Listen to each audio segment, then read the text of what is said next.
السلام علیکم۔ ہم سورہ بقرہ کی آیت نمبر 29 تک آ چکے تھے اور میں نے اس کا ترجمہ آپ کو بتایا تھا اور میں نے یہ کہا تھا آپ سے کہ میں یہاں تک آپ کو بہت تفصیل سے سمجھا رہی ہوں تاکہ آپ کو اب جو آیتیں شروع ہوں گی اسٹارٹ ہوں گی آیات تو اس کا تاکہ آپ کو آسانی سے وہ چیز سمجھ میں آ جائے۔ تو اب آیت شروع ہوتی ہے، 30ویں آیت ہماری شروع ہوتی ہے، وَإِذْ قَالَ رَبُّكَ لِلْمَلَائِكَةِ إِنِّي جَاعِلٌ فِي الْأَرْضِ خَلِيفَةً قَالُوا أَتَجْعَلُ فِيهَا مَن يُفْسِدُ فِيهَا وَيُسْفِكُ الدِّمَاءَ وَنَحْنُ نُسَبِّحُ بِحَمْدِكَ وَنُقَدِّسُ لَكَ قَالَ إِنِّي أَعْلَمُ مَا لَا تَعْلَمُونَ وَعَلَّمَ آدَمَ الْأَسْمَاءَ كُلَّهَا ثُمَّ عَرَضَهُمْ عَلَى الْمَلَائِكَةِ فَقَالَ أَنبِئُونِي بِأَسْمَاءِ هَؤُلَاءِ إِن كُنتُمْ صَادِقِينَ قالوا سبحانك لا علم لنا إلا ما علمتنا إنك أنت العليم الحكيم قال يا آدم أنبئهم بأسمائهم فلما أنبأهم بأسمائهم قال ألم أقل لكم إني أعلم غيب السماوات والأرض وأعلم ما تبدون وما كنتم تكتمون۔ تو یہ ہم نے جو پڑھا آیت نمبر 33 تک ہم نے اس کی عربی اور اس کا میں آپ کو ترجمہ پڑھ کے سناؤں گی۔ وَإِذْ قَالَ رَبُّكَ لِلْمَلَائِكَةِ إِنِّي جَاعِلٌ فِي الْأَرْضِ خَلِيفَةً، اور جب کہا آپ کے رب نے ملائکہ سے، میں دیکھیے پھر وہی بات کہوں گی، اس کا میں ترجمہ نہیں کروں گی، جو لفظ جن کے ترجمے چینج کر دیے گئے ہیں تو میں اس لفظ کو اسی جگہ رہنے دوں گی، کیونکہ کسی چیز کہ جو اس کا مقام ہو، میں آپ کو پہلے بتا چکی ہوں، جس جگہ جو مقام ہو اس مقام سے ہٹا دینا یہ بہت بڑی ناانصافی ہوتی ہے۔ تو میں اس کو اسی طریقے سے پڑھوں گی، پھر میں آپ کو جب سمجھاؤں گی اس کے بارے میں تفصیل سے تو پھر آپ کی یہ بہت آسانی سے سمجھ میں آئے گا۔ اور جب کہا آپ کے رب نے ملائکہ سے، بے شک میں بنا رہا ہوں ارض میں خلیفہ، قالوا اتجعل، کیا آپ بنا رہے ہیں اس میں، فیہا من یفسد فیہا ویسفک الدماء، جو بگاڑ کرے گا اس میں اور بہائے گا خونوں کو، ونحن نسبح بحمدک ونقدس لک، اور ہم آپ کی تسبیح کر رہے ہیں تعریف کے ساتھ اور ہم پاکی بیان کر رہے ہیں آپ کی۔ قال انی اعلم ما لا تعلمون، کہا بے شک میں جانتا ہوں جو نہیں تم جانتے۔ وعلم آدم الاسماء، اور علم دیا آدم کو اسماء کا، کلھا ثم عرضہم علی الملائکہ، جب پیش کیا ان کو ملائکہ پر، کہا خبر دو مجھے اسماء کی اگر تم سچے ہو۔ قالوا سبحانک لا علم لنا الا ما علمتنا، انہوں نے کہا آپ پاک ہیں، نہیں علم ہمیں مگر اتنا ہی جتنا آپ نے علم ہمیں دیا۔ انک انت العلیم الحکیم، بے شک آپ جاننے والے حکمت والے ہیں۔ قال یا آدم انبئہم باسمائہم، کہا اے آدم خبر دو مجھے اسماء کی۔ فلما انبأہم باسمائہم، تو جب اس نے خبر دی ان کو ان اسماء کی، قال الم اقل لکم انی اعلم غیب السماوات والارض، کہا کیا میں نے نہیں تم سے کہا تھا بے شک میں جانتا ہوں غیب آسمانوں اور زمین کے، واعلم ما تبدون وما کنتم تکتمون، اور میں جانتا ہوں جو تم ظاہر کرتے ہو اور جو تم چھپاتے تھے اور تم چھپاتے ہو۔ تو ہم آیت نمبر 33 تک آ چکے ہیں اور پھر میں ابھی مجھے کیونکہ بہت کچھ آپ کو سمجھانا ہے۔ وَإِذْ قُلْنَا لِلْمَلَائِكَةِ اسْجُدُوا لِآدَمَ فَسَجَدُوا إِلَّا إِبْلِيسَ، میں یہ آیت ابھی نہیں لے رہی ہوں، بہت تفصیلی آیات ہیں، یہ بہت تفصیلی آیات ہیں اور میری گزارش ہے آپ لوگوں سے کہ آپ زیادہ سے زیادہ اسے شیئر کریں، اس لیے کیونکہ میں ایسے ہی نہیں کہ جھٹ لیا اور میں آپ کو اس کا ترجمہ لے کر بیٹھ گئی، میں بہت ایک ایک ورڈ کو، ایک ایک گرامر کی ایک ایک چیز کو اور ان حالات کو کہ اس وقت رسول اللہ صلی اللہ علیہ وسلم سے پہلے لینگویج کیا تھی، وہاں کے لوگ کیا چیز رائج تھی، وہاں کیا ماحول تھا، پوری ہسٹری پڑھنے کے بعد، وہاں کے کلچر کے بارے میں جاننے کے بعد پھر میں آپ کو یہ ترجمہ، یہ تفسیر اس کی بیان کرتی ہوں، آپ کو بتاتی ہوں، اور آج اتنی بڑی بات میں آپ کو بتانے والی ہوں کہ آپ دنگ رہ جائیں گے آپ لوگ۔ تو دیکھیے سب سے پہلے یہ کیونکہ تمثیلی زبان ہے اور تمثیلی انداز میں بیان کی گئی ہے، عربی لینگویج ہے، اور سب سے پہلے ہم پہنچتے ہیں اس وقت جب عیسیٰ علیہ السلام آئے تھے۔ عیسیٰ علیہ السلام کی جو لینگویج تھی وہ لینگویج ایرمائک لینگویج تھی، یعنی جو آرامی لوگ بولتے تھے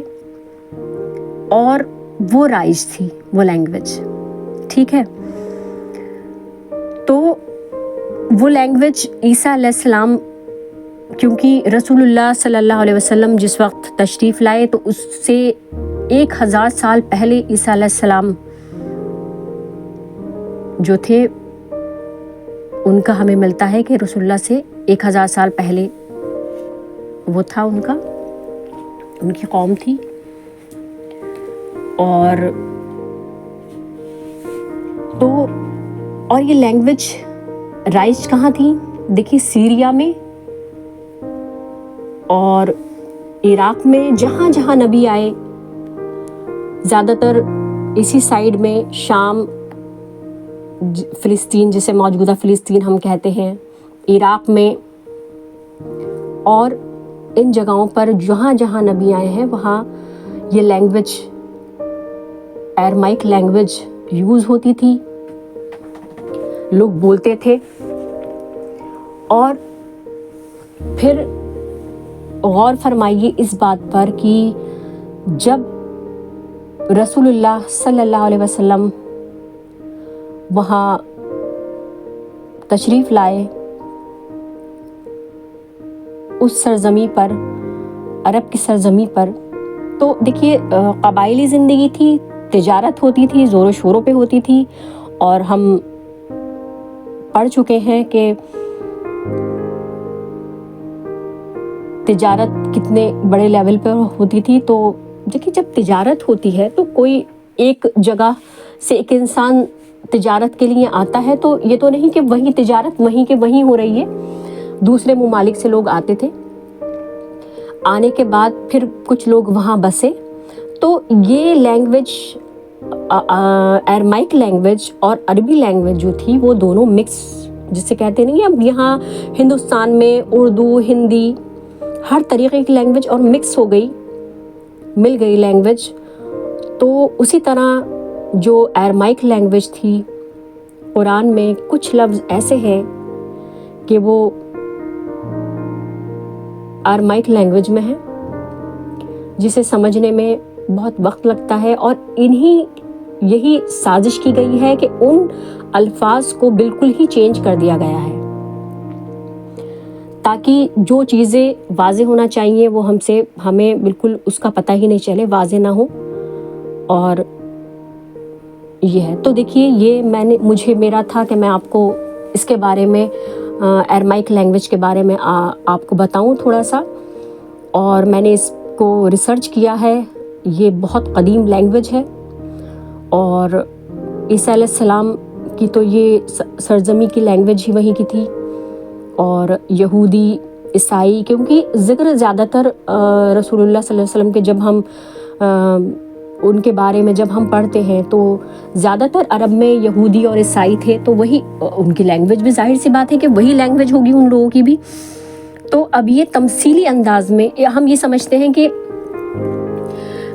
اللہ تعالیٰ ایک تخت ڈالے بیٹھے ہوں گے اور وہاں فرشتوں کو اکٹھا کیا اللہ تعالیٰ نے، اور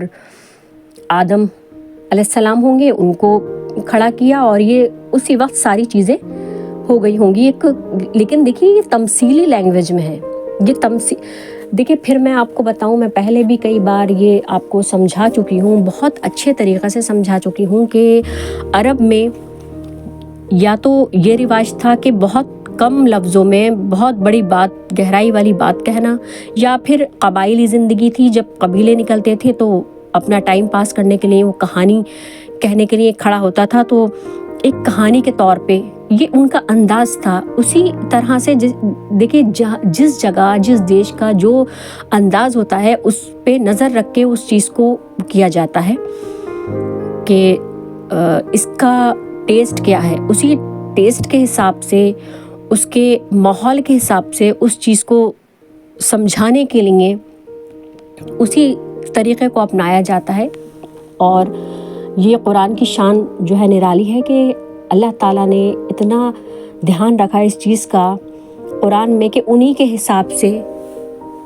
اس کا انداز کیا۔ تو یہ تمثیلی انداز ہے، ایسا کچھ نہیں ہے کہ جیسے ہم پڑھتے ہیں اور ہمیں ایک دم لگے گا کہ فرشتے کھڑے ہوئے ہیں اور اللہ تعالیٰ اپنی کرسی پر بیٹھے ہوں گے نعوذ باللہ، اور جو ہیں آدم علیہ السلام ہوں گے، اور یہ سب کچھ اسی وقت ہو رہا ہوگا۔ دیکھیے اب ہم شروعات کرتے ہیں یہاں سے۔ اب اس بات کو اپنے ذہن میں بٹھا لیجئے بالکل کہ یہ تمثیلی انداز میں اللہ تعالیٰ نے یہ بات بیان کی ہے، اور یہیں سے آپ کو پتہ چلے گا کہ یہ اللہ تعالیٰ نے ہمیں جو جنت والی زندگی بنا کر دی تھی وہ جہنمی زندگی کیسے بنی۔ اور اس چیپٹر کو اگر آپ سمجھ لیا قرآن کے تو الحمدللہ آپ آگے کا خود ہی سمجھتے چلے جائیں گے کہ اس نظام، جس طریقے سے یہ بگڑا نظام، کس طریقے سے یہ جنتی نظام جہنمی نظام میں تبدیل ہوا، اور اللہ تعالیٰ نے پھر ہمیں وہ کیا چیزیں ہمیں بتائیں جس سے کہ یہ نظام صحیح ہوتا، اور پھر اللہ تعالیٰ نے نبیوں کے ذریعے، کتابوں کے ذریعے اپنی اس نظام کو ٹھیک کرنے کے لیے انسانوں کو بھیجا، اپنی کتابوں کو اللہ تعالیٰ نے کتابیں نازل کی کہ یہ سماج اس میں سدھار آئے، یہ نظام جو جہنمی نظام بن چکا ہے جسے اللہ تعالیٰ نے جنتی نظام دے کر پیش کیا تھا انسان کو، تو اس کی کوششیں کس طریقے سے ہوئیں اور اب بھی یہ نظام کس طریقے سے صحیح ہوگا۔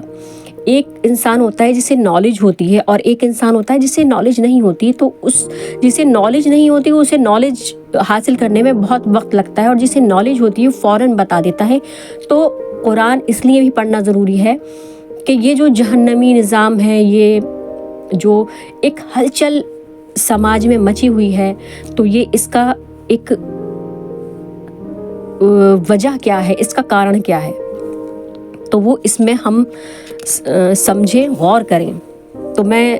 شروعات کرتی ہوں، بہت غور سے سنیے۔ دیکھیے کہ ایک لفظ میں نے بڑی محنت کی ہے ان سارے چیزوں کو حاصل کرنے میں، اس کو مجھے بہت وقت لگا، اس لیے ویڈیو میں بھی میری جو ہے دیر ہوئی ہے، اور لیکن الحمدللہ آپ کچھ حاصل کر کے ہی جائیں گے اس سے۔ تو میں شروعات کرتی ہوں۔ وَإِذْ قَالَ رَبُّكَ لِلْمَلَائِكَةِ إِنِّي جَاعِلٌ فِي الْأَرْضِ خلیفہ، اور جب کہا آپ کے رب نے ملائکہ سے بے شک میں بنا رہا ہوں زمین میں خلیفہ۔ تو دیکھیے میں پھر بتا دوں کہ ایسا کچھ نہیں ہے، بالکل مت سوچئے کہ آدم ہے، مطلب ایک آدمیت والی ایک جو لائف تھی وہ شروع ہو گئی تھی، مطلب صرف آدم علیہ السلام نہیں تھے یا ایک انسان آدم جو ہے اس سے یہ نہیں ہے، کافی لوگ تھے اس میں، ایسا نہیں تھا اکیلے آدم تھے۔ زندگی کی رفتار جو تھی بڑی تھی، اور اس میں ایک چھوٹا سا ایک سماج تھا، کچھ لوگ تھے، اس پورے ان لوگوں کی بات ہو رہی ہے، یہ آپ کو آگے سمجھ میں آیا۔ اور غور کریے اس پر، انی جاعل فی الارض خلیفہ، یہاں جنت لفظ نہیں آیا ہے، یہاں آیا ہے ارض۔ اب بحث چھڑیے، فالتو کی بحث چل رہی ہے کہ آدم کو جنت میں کرا تھا، اللہ تعالیٰ نے جنت میں وہ کیا تھا، تو دیکھیے نعوذ باللہ اللہ تعالیٰ کی بات غلط ثابت ہو جائے گی قرآن کے اس سے، کہ ایک جگہ تو اللہ کہہ رہا ہے کہ نہیں ہے کوئی بدلنے والا اللہ کی بات کو، اور دوسری جگہ ہم یہ چیزیں کر لیتے ہیں کہ وہ آدم کو جنت میں بھیجا تھا اور عورت نے جنت سے نکلوا دیا، حوا نے جنت سے نکلوا دیا آدم کو، اور عورت کو نیچا دکھانے کے لیے اس کے تراجم کو غلط کر دیا، اس کے معنی کو غلط کر دیا کہ ہم اپنی چلائیں۔ یہ سماج دیکھیے ایسے ہی نہیں خراب ہوا ہے، اس سماج کو بڑی پلاننگ کے ساتھ اور بہت ہی اتنی اس سے تبدیل کیا ہے کہ انسان حیران ہو جاتا ہے۔ میں نے بھی جب یہ قرآن کو پڑھا، اس کا ترجمہ پڑھا، ایک بار میں سمجھ میں نہیں آیا، دوبارہ سے میں نے پڑھا، اس وقت کے کلچر کے بارے میں پڑھا، عیسیٰ علیہ السلام کی دور کے بارے میں پڑھا کہ اس وقت کیا چیز رائج تھی، کون سی لینگویج تھی، لوگ کیسے تھے، کیا تھا، تو میں خود دنگ رہ گئی کہ کیا چیز ہے یہ؟ تو دیکھیے پہلے تو یہ سمجھیے وَإِذْ قَالَ رَبُّكَ لِلْمَلَائِكَةِ ملائکہ کے میں آپ کو میننگ بتاؤں گی، اس کے بارے میں آپ کو بتاؤں گی، پہلے آپ یہ سمجھیے انی جاعل فی الارض خلیفہ۔ تو آدم ارض میں ہی آئے تھے، جنت میں نہیں آئے تھے، یہاں جنت لفظ نہیں آیا ہے۔ اگر کوئی آپ سے بحث کرے تو آپ اسے یہ لفظ اٹھا کر قرآن کا دکھا دیں، اور یہی ہماری کمی ہے کہ ہم قرآن نہیں پڑھتے۔ جس نے ہم سے جو کہہ دیا ہم نے مان لیا، سوچنا سمجھنا، بحث کرنا، سوال اٹھانا ہم نے چھوڑ دیا۔ جب کہا آپ کے رب نے ملائکہ سے، ملائکہ وہ قوت جو اللہ تعالیٰ نے اس کائنات میں رکھی ہے، اس میں آپ کے چاند، تارے، زمین، آسمان، ہوائیں، پیڑ، ہر چیز آ گئی۔ تو اس کو ہم 3 چیزوں میں ڈیوائیڈ کر دیں گے، نباتات، جمادات، حیوانات۔ یہ 3 چیزوں میں یہ چیزیں ڈیوائیڈ ہو گئیں۔ یہ ملائکہ یہ قوتیں ہیں۔ انی جاعل فی الارض خلیفہ، میں بنا رہا ہوں زمین میں خلیفہ، ارض کی ذمہ دار بنا رہا ہوں ارض کا۔ آدم کو اس کی ذمہ داری دی جا رہی ہے، ٹھیک ہے۔ یہ ملائکہ میں نے آپ کو بتا دیا، ملائکہ یہ ساری قوتیں ہو گئیں، سورج، چاند، آسمان، تارے، پیڑ، یہ ساری چیزیں، ہوائیں، یہ ساری چیزیں جو بھی ہیں، قوتیں جو ہیں اللہ کی بنائی ہوئی، یہ ملائکہ میں آ گئیں گے۔ انی جاعل فی الارض خلیفہ، میں بنا رہا ہوں زمین میں خلیفہ، یعنی اللہ تعالیٰ نے ایک ارض میں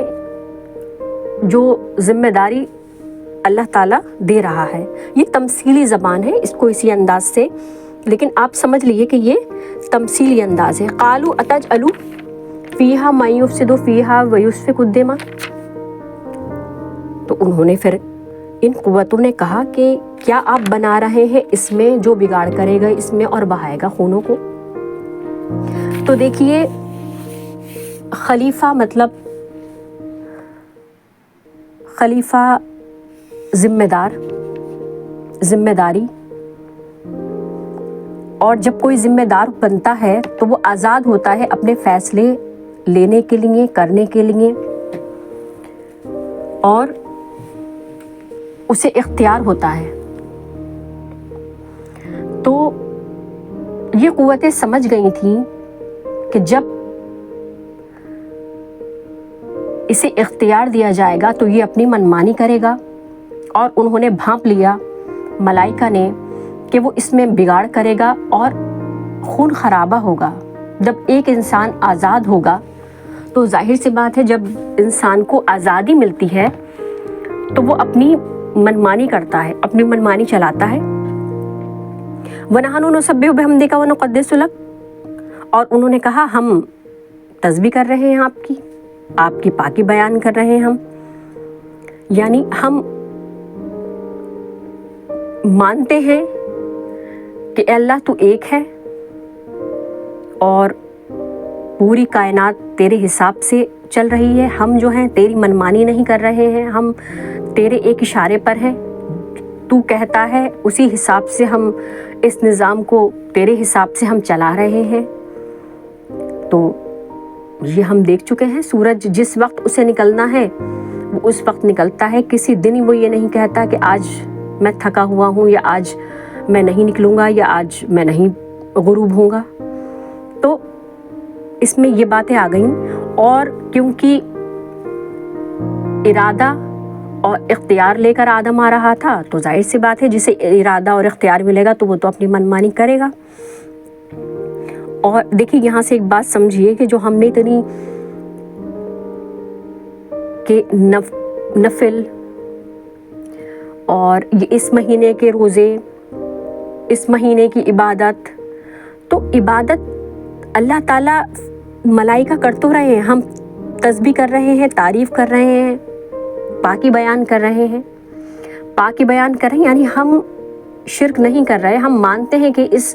کائنات کو بنانے میں کسی اور کی دخل اندازی نہیں ہے، اس بات کو واضح کر دیا۔ تو انہیں جواب کیا ملا؟ قال انی اعلم ما لا تعلمون، بہت گہرا جواب ملا انہیں، بہت اس آیت میں اتنی گہرائی ہے، میں آپ کو کیا بتاؤں کہ سمجھانے اگر میں بیٹھوں تو مجھے اتنا وقت لگ جائے۔ کہا بے شک میں جانتا ہوں جو نہیں تم جانتے۔ وَعَلَّمَ آدَمَ الْأَسْمَاءَ كُلَّهَا ثُمَّ عَرَضَهُمْ عَلَى الْمَلَائِكَةِ فَقَالَ أَنبِئُونِي بِأَسْمَاءِ هَؤُلَاءِ إِن كُنتُمْ صَادِقِينَ۔ دل چاہتا ہے قرآن اتنی خوبصورت طریقے سے اللہ تعالیٰ نے جیسے موتی پرو دیے ہوں، ایک ایک لفظ میں اس کی ایک ایسی کشش، ایک ایسی روانی ہے کہ سبحان اللہ، بہت اچھا لگتا ہے اس کو پڑھنا اور پھر اس کے بارے میں نالج حاصل کرنا، اسے سمجھنا۔ تو وقت زیادہ ہو جائے گا، میں اس لیے جلدی جلدی اسے کرتی ہوں۔ اور علامہ آدم الاسماء، اور علم دیا آدم کو اسماء کا۔ دیکھیے اسماء یہ اسم سے بنا ہے، اور اسم کو ہوتی ہے شناخت، پہچان۔ تو یہ بتانے کی کوشش کی، یہ میں پہلے بھی سمجھا چکی ہوں کہ انسان آدم جو ہے اسے مطلب نہیں پتا کہ اس کا جو بچہ ہے وہ بڑے ہو کر کیا بنے گا، لیکن ایک جو بکری ہے اس کا بچہ ہے، اسے پتا ہے کہ یہ بکری ہے یا اس کا بچہ بڑے ہو کر بکری بنے گا۔ لیکن انسان اسماء، شناخت، تو علم دیا یعنی اسے یہ علم ہے، انسان کو شناخت دی کہ اس نے ہر چیز کو پہچان لیا۔ کیا پہچانا اس نے؟ آگ ہے، آگ میں ہاتھ ڈلے گا تو یہ جلے گا۔ پانی ہے، اگر تیرنا نہیں آئے گا تو پانی جو ہے وہ ڈبو دے گا۔ تو ہم یہ کہ علم دیا، اللہ تعالیٰ نے آدم کو علم دیا، اب علم چلے کھینچ رہے ہیں اور وظیفے پڑھ رہے ہیں کہ یہ علم ہے، علم، یہ علم دیا۔ آج آپ خود سوچئے انسان کیا نہیں کر رہا ہے، مجھے یہ بتائیے انسان نے کیا نہیں کیا؟ چاند پہ پہنچ گیا، وہ ایسی ایسی چیزیں اس نے ایجاد کر لی کہ حیرت ہوتی ہے۔ تو یہ کون کر رہا ہے؟ انسان ہی تو کر رہے ہیں۔ تو یہ کائنات کا جو علم ہے اس نے وہ بتا رہا ہے کہ یہ پانی ڈبو دے گا، آگ جلا دے گی۔ پرندے کو اڑتے ہوئے دیکھا تو اس نے پلین بنا لیا کہ اس طریقے سے گریوٹی کا پتہ لگایا۔ مطلب یہ علم اس کا، یہ نہیں کہ ہم چلے پہاڑوں میں گھس گئے، غاروں میں گھس گئے اور چلے کھینچ رہے ہیں، ایسا کچھ نہیں ہے۔ پھر پیش کیا ان کو ملائکہ پر، تو کہا انبئونی، خبر دو مجھے اگر تم سچے ہو۔ ظاہر سی بات ہے ان کو تو اتنا ہی علم تھا کیونکہ ارادہ اختیار نہیں دیا تھا انہیں، تو اس لیے ان کے پاس جو تھا وہی علم تھا جو اللہ تعالیٰ نے انہیں علم دیا تھا، جو وہ اس سے ہٹ کے نہیں کر سکتے۔ لیکن ایک آدم ایسا ہے کہ اسے علم دیا ان چیزوں کا، اسے شناخت ہوئی، تو پھر انہوں نے کہا کہ آپ پاک ہیں، اتنا علم نہیں ہے۔ انہوں نے پھر اس بات کی گواہی دی، انہوں نے اس بات کو تسلیم کیا کہ اے اللہ، تو نے ہمیں اتنا ہی علم دیا ہے جتنا ہمارے پاس، اتنا ہی علم ہے جتنا علم تو نے ہم میں رکھا ہے، اور بے شک آپ حکمت والے ہیں، جاننے والے ہیں۔ یعنی آپ کا کوئی کام حکمت عملی کے بغیر نہیں ہوتا ہے، اس میں تیری کوئی حکمت ہے۔ کہا اے آدم خبر دو اسماء کی، تو جب اس نے خبر دی ان کو اسماء کی، یہ میں اسماء، شناخت، پہچان کی میں آپ کو بتا چکی ہوں۔ کہا کیا میں نے نہیں تم سے کہا تھا بے شک میں جانتا ہوں غیب آسمانوں اور زمین کا، اور میں جانتا ہوں جو تم ظاہر کرتے ہو اور جو تم چھپاتے ہو۔ تو یہ ہم آیت نمبر 33 تک آ گئے،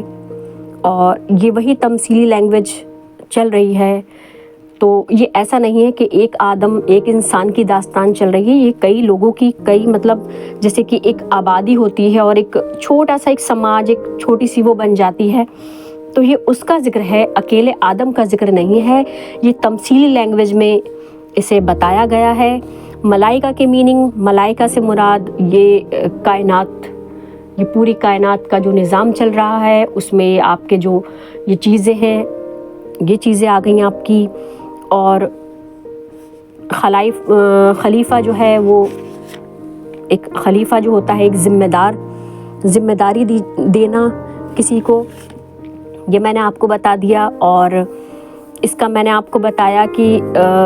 یہ خون بہانے کا جو انہوں نے پہچانا کہ یہ وہ اس طریقے سے پہچانا کہ اللہ تعالیٰ آدم کو آزادی اور اختیار دے کر پیدا کیا تھا، اور جب کسی کو آزادی اور اختیار ملتا ہے تو وہ اپنی منمانی کرتا ہے، اس لیے یہ خون بہانے کا اور اس کا ذکر آیا۔ اور ابھی یہ جو یہ لفظ آیا ہے اسماء شناخت کا آیا ہے، اور بہت سی چیزیں آگے آپ لوگوں کو میں واضح کراؤں گی۔ اور میں نے آپ کو بتایا کہ عربی اس میں کچھ لفظ آرمائک لینگویج کے ہیں، آرمائک لینگویج جو قدیم زمانے سے چلی آ رہی ہے، اور اس کو انہوں نے قرآن میں جو لفظ ہیں انہیں بالکل ان کا ترجمہ بالکل چینج کر دیا ہے، بالکل۔ اور ان ترجمے چینج ہونے سے اتنا بڑا فساد ہوا ہے دین میں کے ساتھ، اتنا بڑا کھیل ہوا ہے کہ میں بتا نہیں سکتی کہ اتنے چھوٹے چھوٹے سے یہ الفاظوں کو چینج کرنے کے باوجود کتنا وہ کیا ہے۔ اور اسی جہاں جس جگہ نبی آئے ہیں ان جگہوں میں یہ آرامی لینگویج کہی جاتی ہے، آرامی لوگوں کی جو لینگویج تھی وہ کہی جاتی ہے ارمائک لینگویج۔ تو یہ لفظ ہیں، جب آرمائک لینگویج میں جب آپ اس کا ترجمہ کریں گے تو آپ کو پتہ چل جائے گا کہ یہ اس کا لفظ جو ہے بالکل ایک دم سٹیک بیٹھتا ہے، تو ہم حیرت زدہ ہو جاتے ہیں، اور ہم کسی سے کہیں گے بھی تو وہ یقین نہیں کرے گا۔ لیکن الحمدللہ میں نے آپ کو یہ بتایا، اور کیونکہ مجھے یہ تھوڑا سا آپ کو واضح بھی کرنا تھا، اور پھر میں آپ کو بتاؤں گی کیونکہ عرب میں یہ نازل ہوا قرآن، تو یہ آپ کی سب یہ تمثیلی لینگویج چل رہی ہے۔ آپ اسے بالکل یہ تصور نہیں کریں کہ ایک تخت سجا ہوگا، اس پہ اللہ پاک بیٹھے ہوں گے اور فرشتے کھڑے ہوں گے اور آدم کو پیش کیا جا رہا ہو، ایسا کچھ نہیں ہے۔ صرف یہ ایک تمثیلی لینگویج ہے، اور اس میں کچھ ایسا نہیں ہے کہ یہ قصہ ایک ساتھ ہوا ہے، انہیں جو ہے وقت لگا ہے، وقفے در وقفے سے یہ چیزیں ہوئی ہیں، ایسا نہیں ہے کہ یہ تو اس میں ایک ساتھ بتا دی گئی ہیں ہماری سہولت کے اعتبار سے، باقی ایسا کچھ نہیں ہے۔ اس جو یہ آیتیں چل رہی ہیں بہت جامع آیتیں ہیں، بہت تشریح طلب آیات ہیں یہ ساری، اور اگر یہ آپ نے سمجھ لی تو سمجھیے یہ قرآن آگے آپ کو بہت ہی ہیلپ ہوگی۔ اس کو ضرور سمجھیں، شیئر کریں، اور انشاءاللہ آگے ہم وَإِذْ قُلْنَا لِلْمَلَائِكَةِ اسْجُدُوا لِآدَمَ فَسَجَدُوا إِلَّا إِبْلِيسَ، ہم ان الفاظوں پر آئیں گے۔ الحمدللہ میں آپ کو ایک ایک لفظ کے میننگ اور آپ کو تشریح کر کے بتاؤں گی، آپ کا ذہن کھل جائے گا بالکل، اور انشاءاللہ میں جلد ہی یہ آیات لے کر آؤں گی۔ اللہ حافظ۔